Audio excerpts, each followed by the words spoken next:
বছর পর অবশেষে কামব্যাক, ভারতীয় দলে মহাচমক।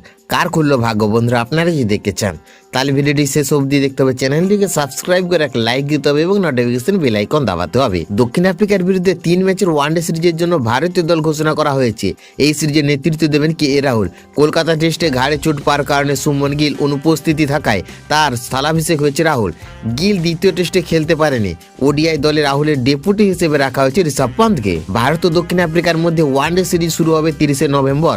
দীর্ঘদিন পর ঘরের মাঠে একসঙ্গে খেলতে নামছে বিরাট কোহলি এবং রোহিত শর্মা। শেষবার তারা অস্ট্রেলিয়া সফরে ভারতের ওয়ানডে সিরিজে অংশ নিয়েছিলেন। সেই কারণে এই সিরিজে তাদের উপস্থিতি ভক্তদের জন্য বিশেষ আকর্ষণ। দলে ফিরেছেন অলরাউন্ডার রবীন্দ্র জাদেজা এবং ওপেনার ঋতুরাজ গায়কোয়াড়।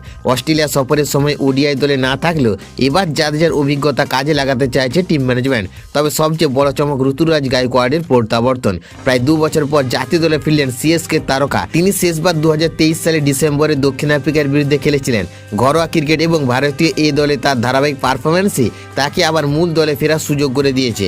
এই সিরিজে অভিজ্ঞতা, ফর্ম এবং নতুন সুযোগ সব মিলিয়ে ভারতীয় সমর্থকদের মধ্যে বাড়ছে উত্তেজনা। এক ঝলকে দেখে নিন দক্ষিণ আফ্রিকার বিরুদ্ধে ভারতের ওয়ানডে স্কোয়াড। রোহিত শর্মা, যশস্বী জয়সওয়াল, বিরাট কোহলি, তিলক বর্মা, কে রাহুল অধিনায়ক, উইকেট রক্ষক, Rishabh Pant wicket keeper, Washington সুন্দর, রবীন্দ্র জাদেজা, কুলদীপ যাদব, নীতিশ কুমার রেড্ডি, হর্ষিত রানা, ঋতুরাজ গায়কোয়াড়, প্রসিদ্ধ কৃষ্ণা, অর্শদীপ সিং, ধ্রুব জুরেল।